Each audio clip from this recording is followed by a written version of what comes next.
Imagine a world where every step you take is shadowed by a curse, where your greatest battles only tighten the noose of fate. In the first age of Middle-earth, one man's defiance sparked a tragedy that would shake the foundations of Arda. His name was Túrin Turambar, and his story begins under the iron gaze of Morgoth, the Dark Lord who sought to crush all hope. Will you walk with us through this tale of heroism and heartbreak, where light fights to pierce the darkest night? Let's begin. High above the scorched plains of Angband, Túrin knelt in chains. The air was thick with ash, the sky a bruise of grey. Morgoth, clad in black iron, loomed over him, his eyes burning like twin furnaces. "Look upon your kin, Húrin," he hissed, voice like a blade on stone. "Every breath they take will bend to my will. Your son, Túrin, will be my greatest jest."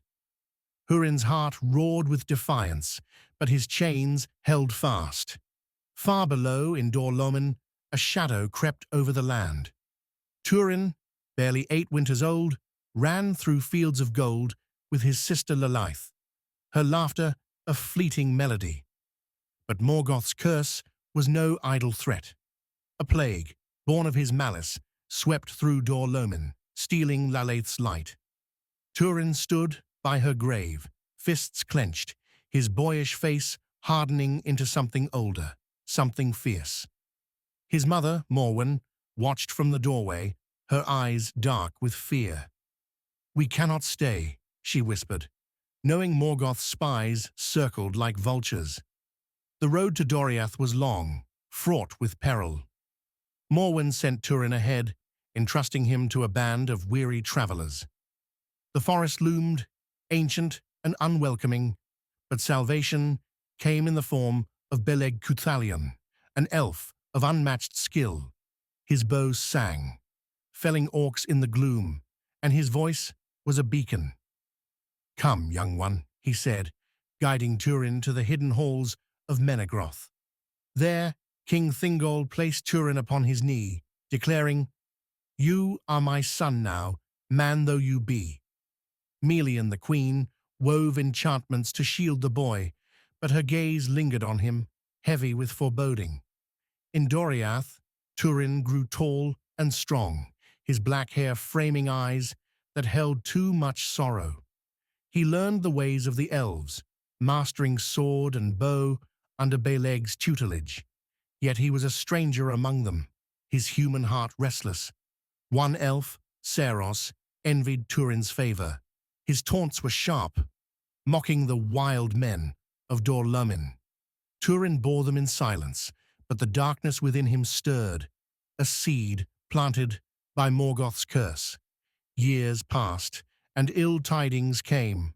Morgoth's power swelled, and Dor Lomin fell silent. Túrin, now 17, could bear it no longer. He took up the dragon helm of his father, its crest gleaming like a challenge, and joined Beleg on the borders. Together, they struck at Morgoth's minions, their blades a flicker of hope in the night. But the curse followed, a shadow no sword could cut.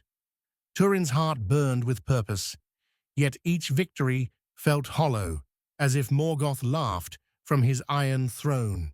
As Túrin gazed north, toward the lands of his birth, a whisper seemed to echo through the trees. "Your fight only draws you closer to me." The stage was set, and the tragedy of Túrin Turambar was only beginning. Menegroth's halls shimmered with starlight, but for Túrin, they were a cage.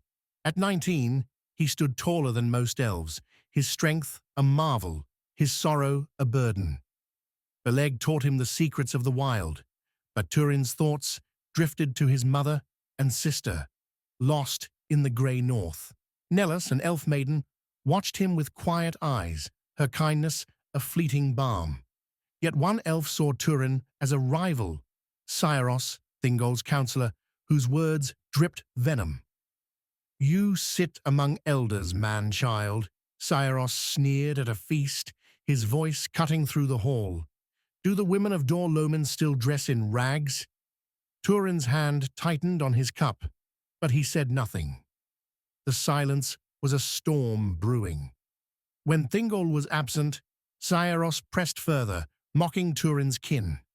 Rage broke free. Túrin hurled his goblet, striking Cyaros's face, and drew his sword.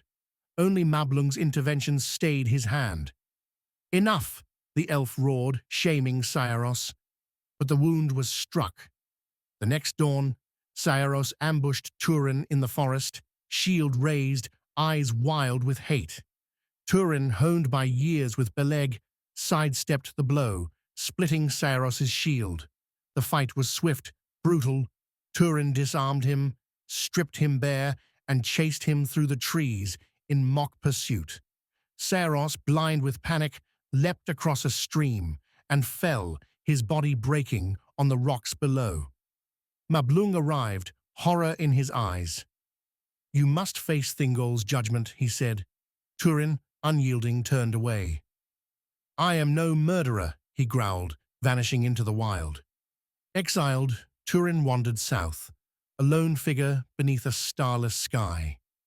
In Brethil he found a band of outlaws, desperate men with hollow eyes. Calling himself Nethan, the wronged, he joined them, his strength unmatched. Their leader, a cruel man, preyed on the innocent. Túrin's blade ended him in a single stroke. "We hunt orcs now," he declared, and the outlaws bent to his will. Under his command, they became a scourge to Morgoth's servants, their raids a spark in the darkness. In Doriath, Thingol returned, his heart heavy. Mablung recounted Cyaros's taunts, but the king's judgment leaned against Túrin until Beleg burst into the hall, Nellis at his side. Her testimony, soft but unshakable, revealed Cyaros's attack. Thingol's eyes softened. "Túrin is pardoned," he declared. "Find him, Beleg." Armed with Anglichel, a black sword forged from a fallen star, Beleg set out, his heart a compass pointing south. Túrin, now a leader, carved a fragile hope in Brethil, but the curse lingered, a shadow in his dreams. One night, as he sharpened his blade, a vision of Morwen flickered, her face gaunt, her voice a plea. He shook it away, but the weight grew heavier. Beleg's search drew closer, and with it, the next turn of fate. Morgoth's laughter echoed in the void, unseen but ever present, as Túrin's path led him deeper into the web. Amun-Rud rose like a sentinel above Brethil's forests, its caves a haven for Túrin's outlaws. Nethan, as they called him, led with fire in his eyes, each orc slain a defiance of Morgoth's curse. But the band was reckless, their raids drawing eyes. One day, they stumbled upon Mime, a petty dwarf, and his son Keem. In the scuffle, Keem fell to an outlaw's blade. Mime's wail pierced the air, his grief a mirror to Túrin's own. "Spare me," Mime begged, "and my halls are yours." Túrin, moved by pity, agreed, naming the caves the House of Ransom. Winter came, bitter and unyielding. Beleg found them at last, captured by wary outlaws. Túrin, returning from a raid, froze at the sight of his friend. "Release him," he roared, embracing Beleg. The elf bore the dragon helm, its crest gleaming. "Return to Doriath," Beleg urged, but Túrin's loyalty held firm. "These men are mine," he said. Beleg stayed, his healing hands winning hearts, though Androg, an outlaw, glowered with distrust. Túrin took the helm, renaming himself Gorthol, the Dread Helm. With Beleg's bow and his sword, they carved a swath through Morgoth's forces, freeing western Beleriand. The land was dubbed Dorquathol, land of bow and helm. Hope flickered, but Mime's heart festered. His eyes, cold as stone, watched Túrin. One night, he slipped away, striking a deal with orcs, gold, his halls, and Beleg's life, but Túrin spared. The dwarf's betrayal was sealed. Dawn broke with screams. Orcs stormed Amon Rud, arrows blackening the sky. Túrin and Beleg fought back to back, their blades a whirlwind. Androg, wounded, revealed a hidden stair to the summit. There, they made a desperate stand, backs to a stone. One by one, the outlaws fell, until only Túrin and Beleg remained. Orcs bound them, dragging Túrin toward Angband. Beleg was left to Mime's mercy, but Androg, clinging to life, crawled through the dead. With his final strength, he cut Beleg's bonds, thrusting a blade at Mime, who fled. "My hurts are too deep," Androg gasped, collapsing. Beleg, alone, tracked the orcs to Taur Nufuin. There, with Gwyndor, an escaped slave of Angband, he ambushed the camp under a storm's cover. Beleg freed Túrin, but Anglichel grazed Túrin's foot. In panic, Túrin sprang up, mistaking Beleg for a foe. His blade struck true, and lightning revealed Beleg's face, his friend, his brother, dead by his hand. Túrin's scream shattered the night. Gwyndor led him to Ivrin's pools, where he wept, madness fading. "Take Anglichel," Gwyndor said, offering the black sword. Túrin, now Agawain blood-stained, accepted it, renaming it Gurthang, Iron of Death. He followed Gwyndor to Nargothrond, hiding his name, but not his curse. Morgoth's shadow grew, and Túrin's heart, scarred by loss, burned for vengeance. Will Túrin's path lead to redemption or ruin?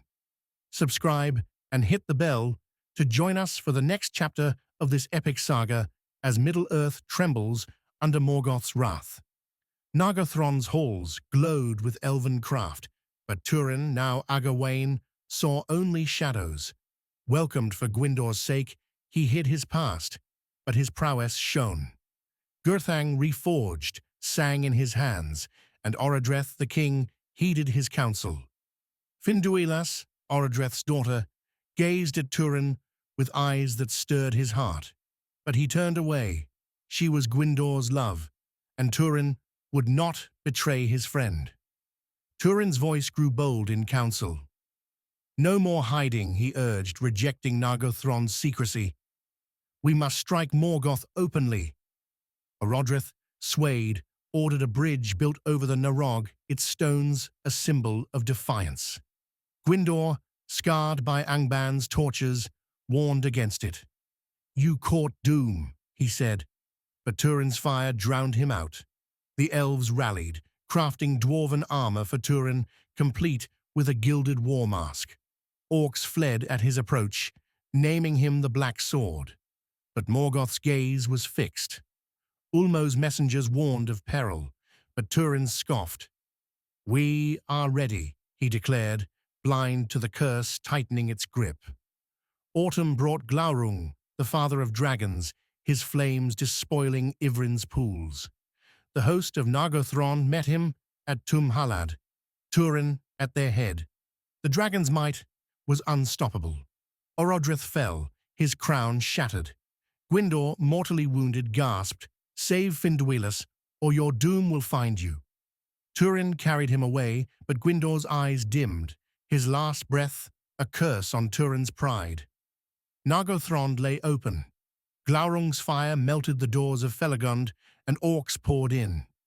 Finduilas was taken, her cries echoing.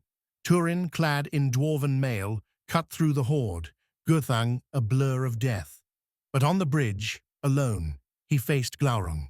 The dragon's eyes locked onto his, weaving a spell. "Your mother and sister perish in Dorlomin," Glaurung lied, voice like poison. "Run to them, or lose all."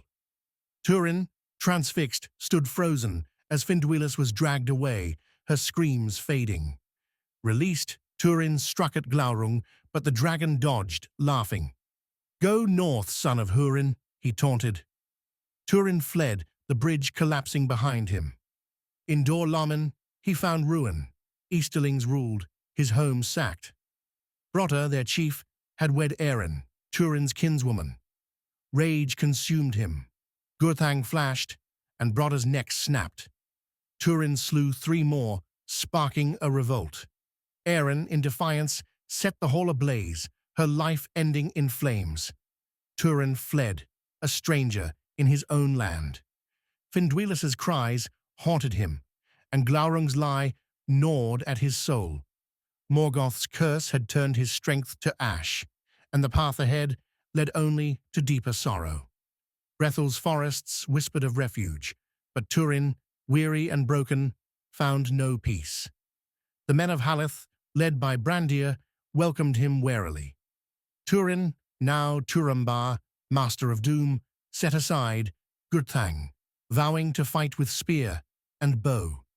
He guarded a mound, Howd in Eleth, where Finduilas lay, her death a wound that never healed.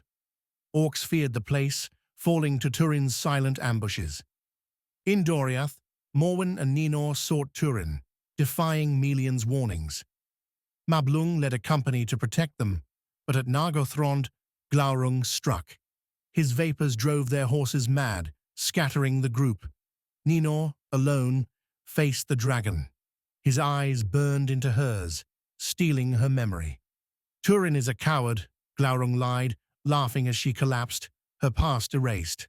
Mablung found her, near comatose, and led her east, but orcs ambushed them.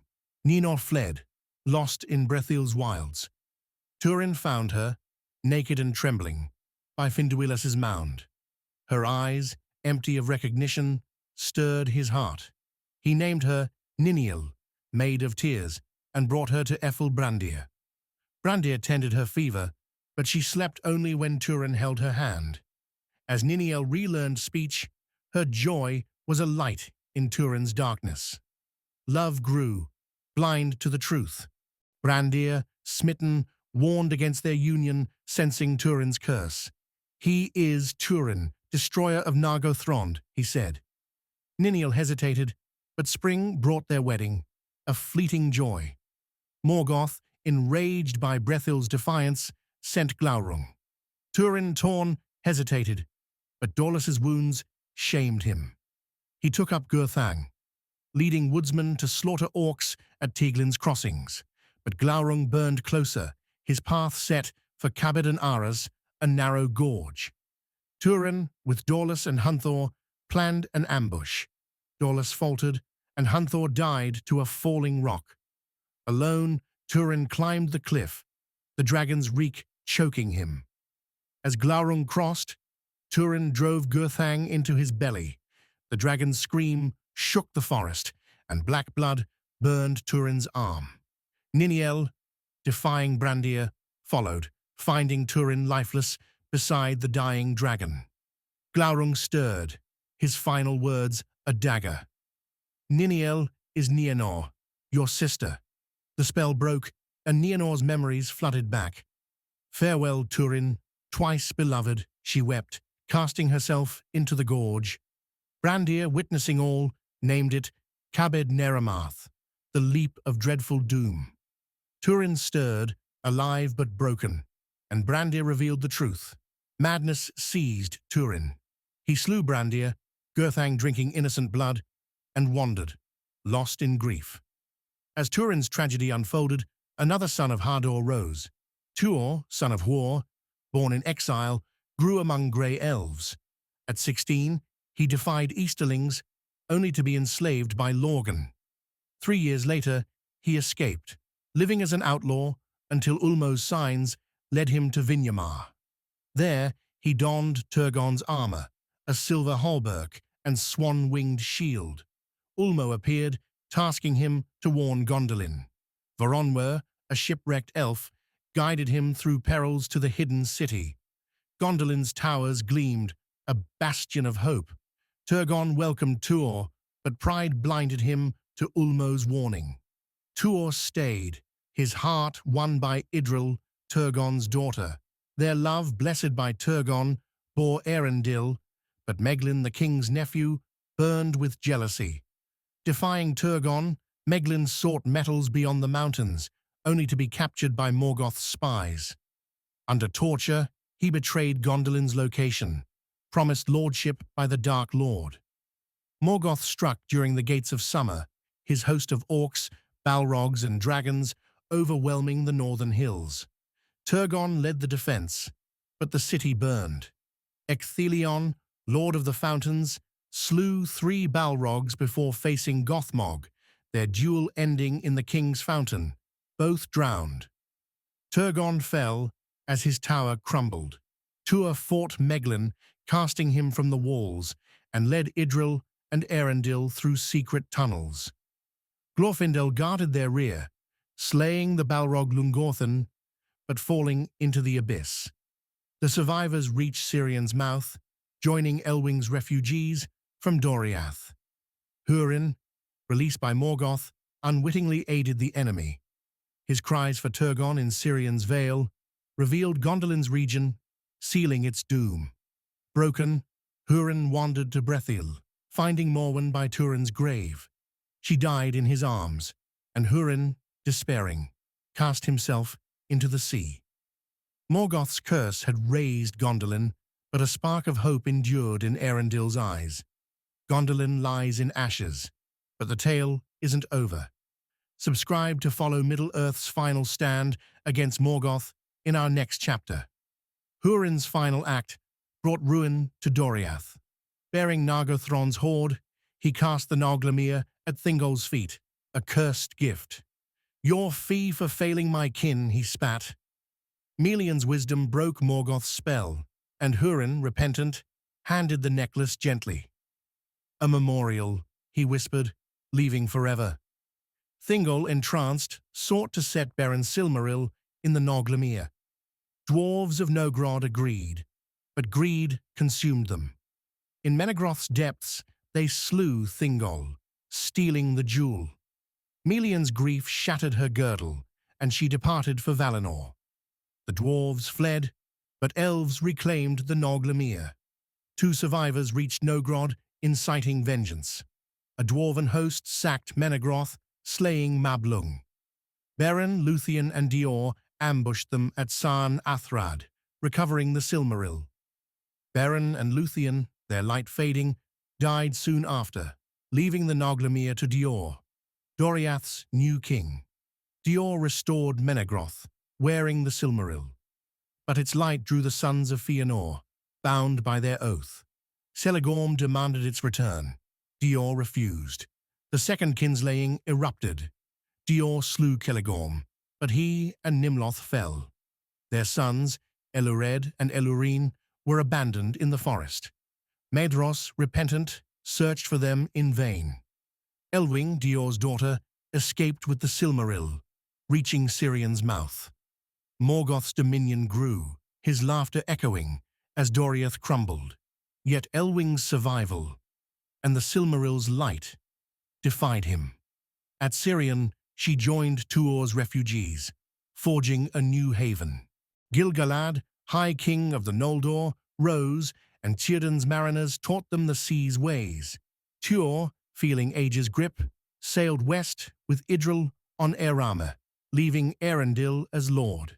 The Silmaril burned bright, a beacon Morgoth could not extinguish. Eärendil, half-elven, wed Elwing, their love a light amid ruin. Their sons, Elrond and Elros, grew in Sirion's haven. But the sons of Fëanor, cursed by their oath, struck again. The third kinslaying ravaged Sirion. Amrod and Amras fell, and Elwing, clutching the Silmaril, leapt into the sea. Ulmo transformed her into a white bird, bearing her to Eärendil on Vingilot. Reunited, they sailed west, despairing of Middle-earth's fate. Eärendil, the Silmaril on his brow, reached Valinor, the first man to tread its shores. Before Manwë, he pleaded for the 2 kindreds. "Pardon their sins," he said, "and end Morgoth's reign." The Valar, moved, granted his wish. Eärendil and Elwing chose the fate of elves, and Vingilot soared through the heavens, its Silmaril a star, Gil-Estel, the star of high hope. Morgoth, blind to his doom, faced the host of Valinor. Eönwë's trumpets shook the earth, Vanyar and Noldor clashing with orcs and Balrogs.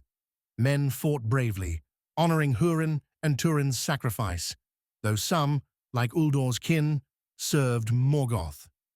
Winged dragons drove the host back, but Eärendil, with Thorondor's eagles, slew Anchalagan the Black, his fall shattering Thangurodrim.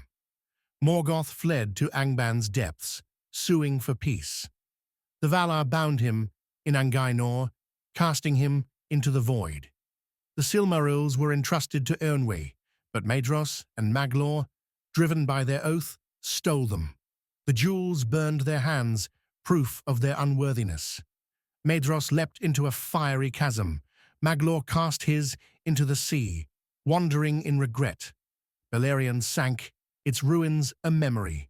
Elves sailed to Valinor, but Gil-galad, Círdan, and Galadriel stayed. Elros, choosing mortality, founded Númenor, a new hope. Could Morgoth have been turned to serve the free peoples? Melian once mused, his heart is stone, unyielding to light. Only Ilúvatar's will could break him, and through Eärendil's star, that light prevailed, not by changing Morgoth, but by transcending him. The First Age ended, but Sauron's shadow lingered, a tale for another day. The saga of Middle-earth continues. Subscribe and ring the bell to explore the Second Age with us, where new heroes rise and darkness stirs anew.